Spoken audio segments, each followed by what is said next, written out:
Probabilité 2. Expérience aléatoire composée de plusieurs étapes. Deuxième partie, calcul de probabilité. Dans cette capsule, nous verrons comment tracer un arbre de probabilité. Nous verrons la notion d'événement complémentaire et nous verrons le principe de multiplication appliqué aux probabilités. Expérience aléatoire comportant plusieurs étapes. Calcul de probabilité. Vous avez appris à calculer la probabilité d'un événement découlant d'une expérience aléatoire comportant une seule étape. Voici à nouveau la définition de probabilité, soit A, un événement. La probabilité que l'événement A se manifeste est égale au nombre de cas favorables à A sur le nombre de cas possibles. Nous allons maintenant calculer la probabilité qu'un événement tiré d'une expérience aléatoire comportant plusieurs étapes se produise. Nous allons débuter par la probabilité d'un événement comportant un seul résultat possible.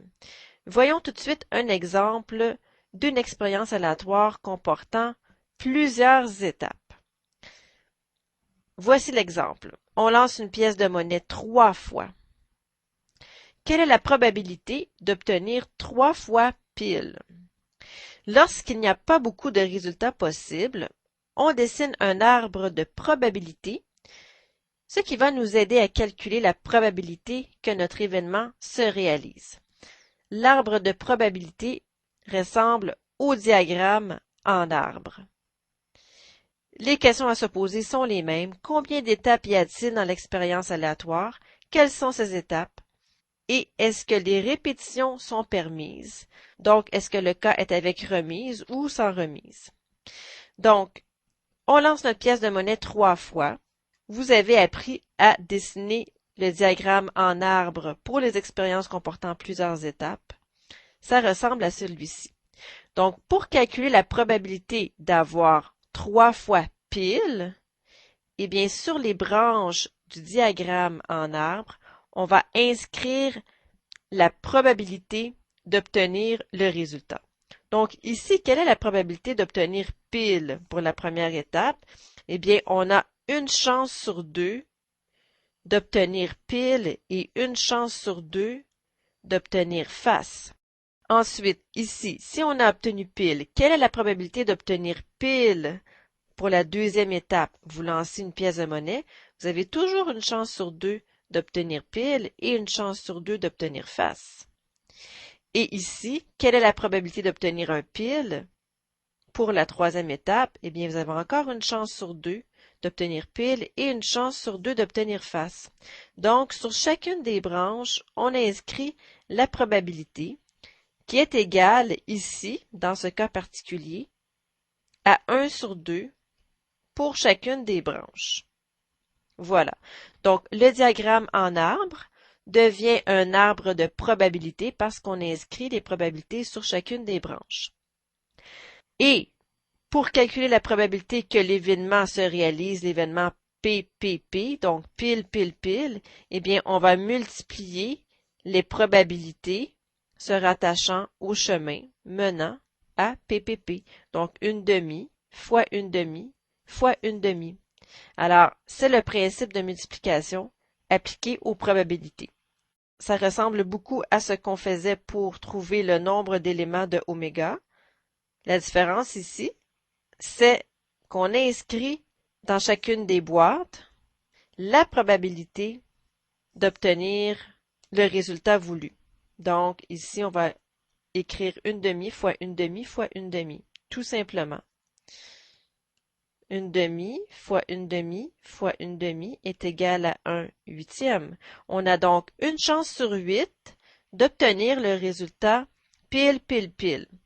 Donc, c'est la façon de calculer la probabilité d'une expérience aléatoire comportant plusieurs étapes. Voyons maintenant un autre exemple. Exemple 2, on pige 3 cartes successivement d'un jeu de 52 cartes. Quelle est la probabilité d'obtenir 3 rois? Ici, tracer l'arbre de probabilité serait quelque peu ardu. Donc, on va s'en tenir au principe de multiplication. Combien d'étapes y a-t-il dans l'expérience aléatoire? on pige 3 cartes. Donc, il y a 3 étapes ici à l'expérience aléatoire. On trace 3 boîtes. Quelles sont ces étapes? Piger la première carte, piger la deuxième carte et piger la troisième carte. Est-ce que les répétitions sont permises? Est-ce qu'on est dans un cas avec remise? Est-ce qu'on remet la carte dans le paquet? Ceci n'est pas mentionné, donc on suppose que la carte n'est pas remise dans le paquet. On veut obtenir un roi ici, un roi ici et un roi ici. Quelle est la probabilité d'obtenir un roi lorsque vous pigez une carte d'un jeu de 52 cartes? Donc, pour la première étape, quelle est la probabilité d'obtenir un roi?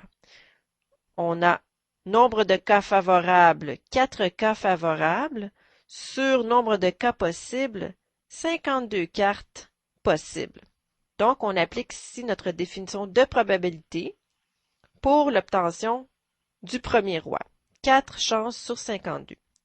Ensuite, pour la deuxième étape, pour notre deuxième pige, si on a pigé un roi en première étape, quelle est la probabilité de piger un deuxième roi? Eh bien, si un premier roi est pigé dans la première étape, eh bien, il ne reste que 3 cas favorables, donc 3 rois dans le paquet, sur un total de combien de cartes? Sur un total de 51 cartes. D'accord? Parce qu'il reste 51 cartes au paquet et il reste 3 rois dans le paquet. Parce qu'on suppose qu'on a pigé un roi ici en première étape. Et ici, pour la troisième étape, si on a pigé un roi en première étape et un roi en deuxième étape, quelle est la probabilité d'obtenir un roi en troisième étape?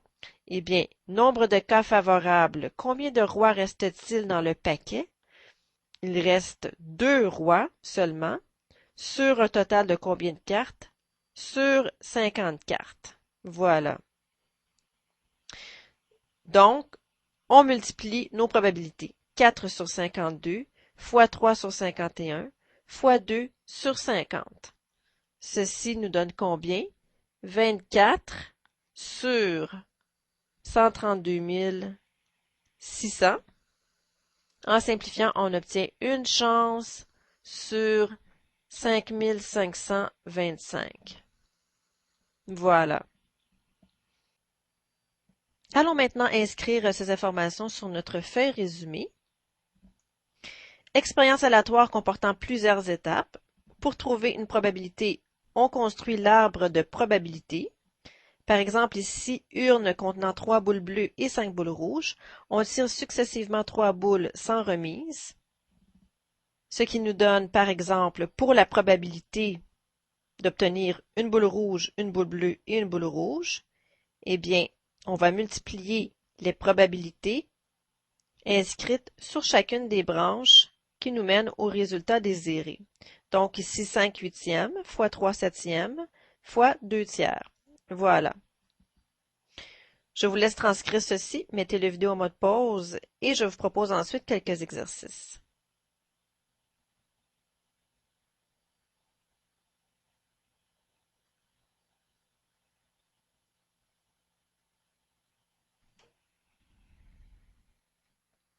Voici maintenant un petit exercice pour vous. On lance un dé 4 fois.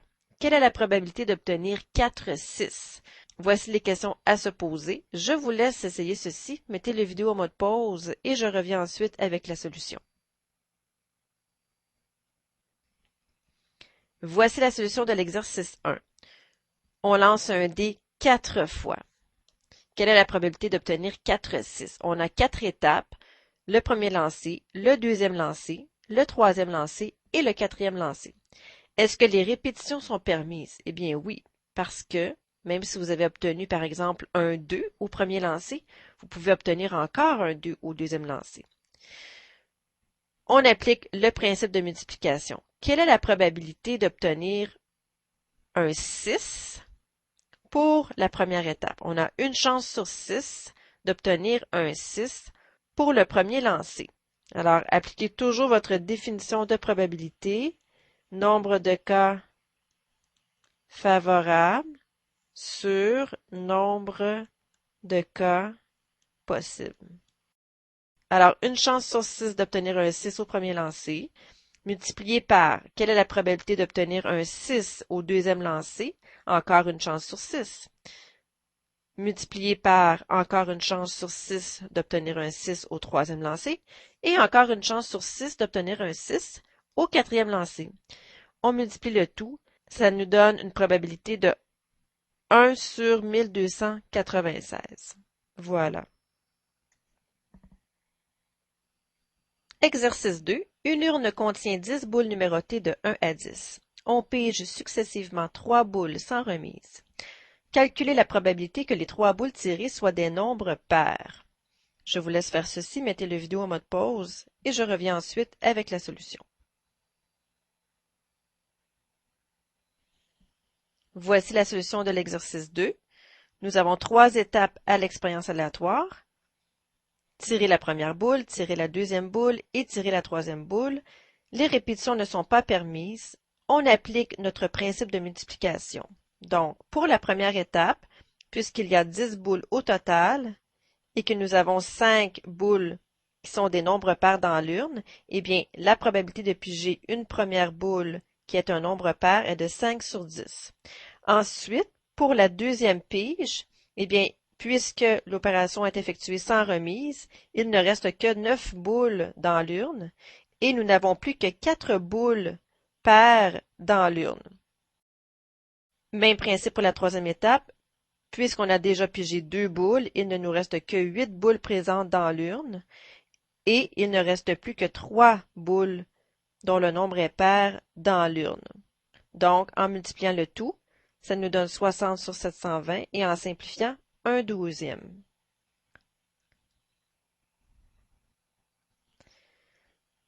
Maintenant, nous allons calculer la probabilité d'un événement comportant plusieurs résultats possibles. Donc, autant que possible, on dessine l'arbre de probabilité lorsque le nombre de possibilités n'est pas trop élevé. Voici un exemple. On lance une pièce de monnaie 3 fois. Quelle est la probabilité d'obtenir au moins un face? Donc, si on cherche la probabilité d'obtenir au moins un face, eh bien, on cherche la probabilité d'obtenir finalement un face, ou 2 faces, ou 3 faces. Il y a donc plusieurs résultats possibles qui satisfont la condition ici. Alors, sur notre arbre de probabilité, on inscrit sur chaque branche les probabilités, ce qui donne une demi sur chaque branche puisque l'opération est effectuée avec remise et que la probabilité d'obtenir un pile est la même probabilité que d'obtenir un face.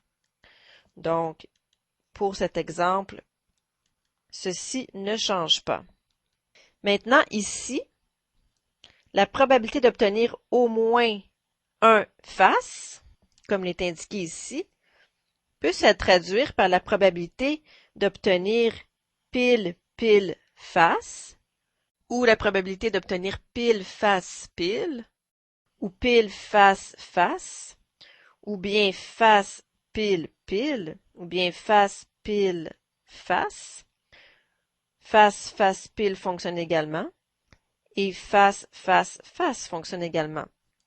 Donc, lorsque vous avez plusieurs résultats possibles pour l'événement, eh bien, pour trouver la probabilité qu'au moins un de ces résultats apparaisse, vous allez additionner les probabilités pour chacun des résultats. Donc, on va additionner la probabilité d'obtenir face, face, pile, avec la probabilité d'obtenir pile, face, pile, avec la probabilité d'obtenir pile, face, face, et ainsi de suite, pour les 7 résultats possibles. Ce qui nous donnerait ceci. Donc, une demi fois une demi fois une demi pour chacune des branches, qui donne un huitième. Donc, lorsqu'on additionne le tout, ça nous donne 7 huitièmes. Donc, la probabilité d'obtenir au moins un face est égale à 7 huitièmes. Alors, lorsque l'événement comporte plusieurs résultats possibles et que ces résultats sont mutuellement exclusifs, c'est-à-dire qu'ils ne peuvent se réaliser en même temps, la probabilité de l'événement se calcule en additionnant les probabilités de ces résultats. Donc, on va additionner la probabilité de tous les résultats possibles. Pour cet exemple, par contre, un moyen encore plus rapide est de calculer la probabilité de l'événement complémentaire. Regardez bien ceci, soit A, obtenir au moins un face. Si on définit l'événement complémentaire A' n'obtenir aucun face, eh bien, on pourrait calculer finalement 1 moins la probabilité de n'obtenir aucun face pour calculer la probabilité d'obtenir au moins un face. Donc ici, probabilité d'obtenir au moins un face est égale à 1 moins la probabilité de n'obtenir aucun face, qui est beaucoup plus facile à calculer. Quelle est la probabilité de n'obtenir aucun face? Eh bien ici, c'est la probabilité d'obtenir finalement pile, pile, pile, qui est une demi par une demi par une demi, qui est un huitième. Donc, vous voyez, on n'a qu'une seule branche à évaluer. Donc, ceci nous donnerait 1 moins 1 huitième, qui nous donne 7 huitièmes. D'accord? Alors, lorsque vous voyez que la probabilité de l'événement complémentaire est plus facile à calculer que la probabilité de l'événement comme tel, eh bien, évaluez cette probabilité et appliquez la formule P de A égale 1 moins P de A'. Voilà, tout simplement. Deuxième exemple, on lance un dé 3 fois. Quelle est la probabilité A d'obtenir un 1 au moins une fois et B d'obtenir un 6 au moins 2 fois? Alors, nos questions, combien d'étapes y a-t-il à l'expérience aléatoire? Puisqu'on lance le dé 3 fois, eh bien, on a 3 étapes à l'expérience aléatoire. Quelles sont ces étapes? Le premier lancé, le deuxième lancé et le troisième lancé. Alors, si on trace l'arbre de probabilité, qu'avons-nous? Alors ici, notre but, c'est d'obtenir un 1 au moins une fois. Donc, dans ce cas, on va tracer ici une branche aboutissant au résultat 1 et un autre choix aboutissant au résultat autre. Alors, puisqu'on cherche à obtenir un 1 au moins une fois, on peut séparer le choix en deux, un 1 ou un autre choix. Donc, pour le deuxième lancer, on peut obtenir soit un 1 ou un autre chiffre. Même chose ici.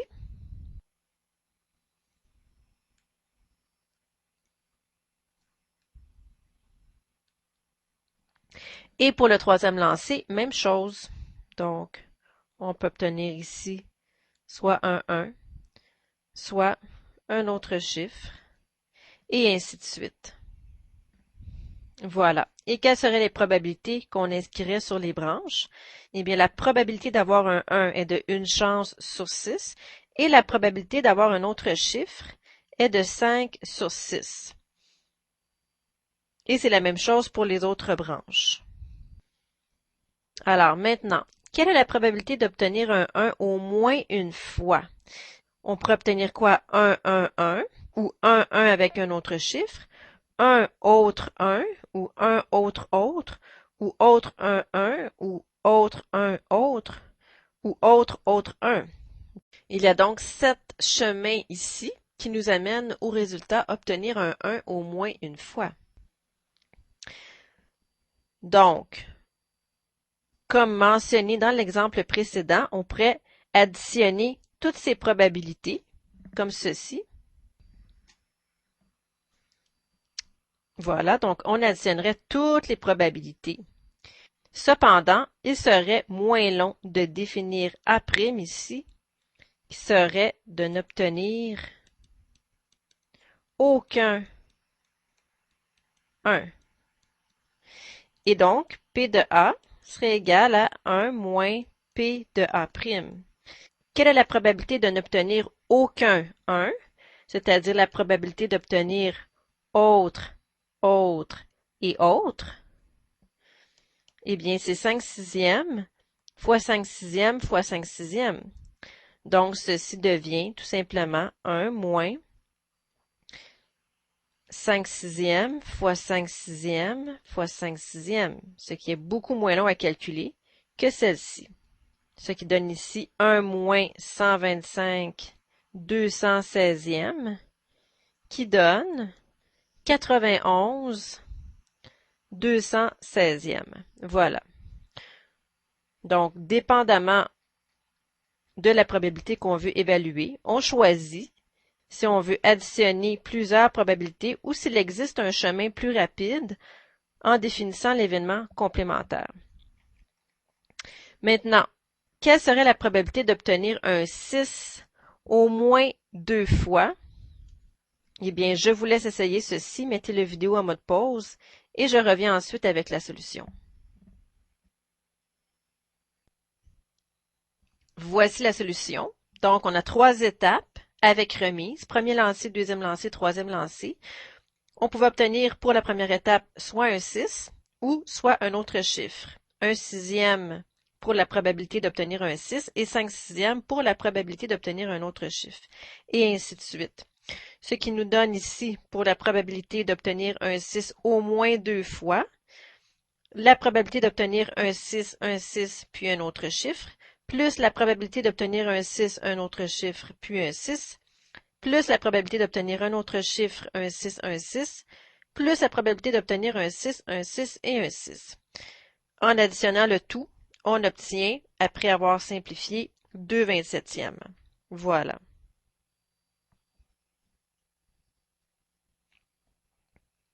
Nous allons maintenant ajouter l'information sur le principe d'addition sur notre feuille résumée.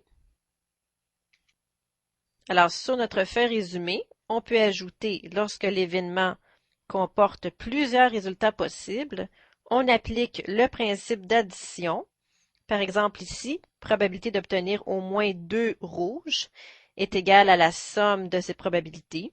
On additionne le tout, ce qui nous donne ici 5 septièmes. Je vous laisse transcrire ceci, mettez la vidéo en mode pause et je vous propose ensuite quelques exercices. Exercice 1. D'un groupe de 8 adultes et 5 enfants, on désire former une équipe de 3 personnes. Déterminer A. La probabilité que le groupe soit composé de 2 adultes et d'un enfant, et B. La probabilité qu'il y ait au moins un enfant dans le groupe.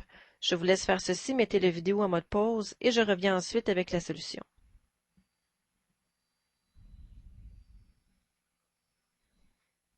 Voici la solution de l'exercice 1.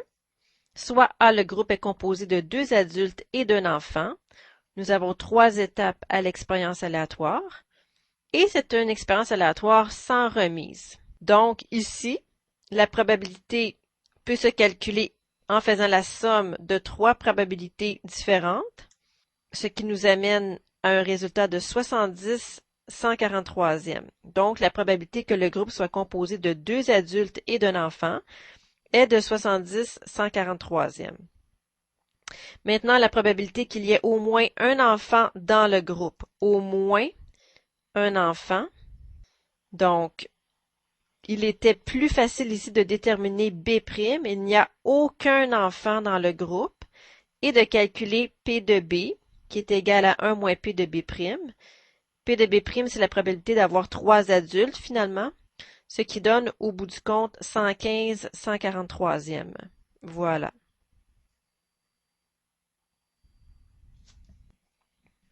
Exercice 2.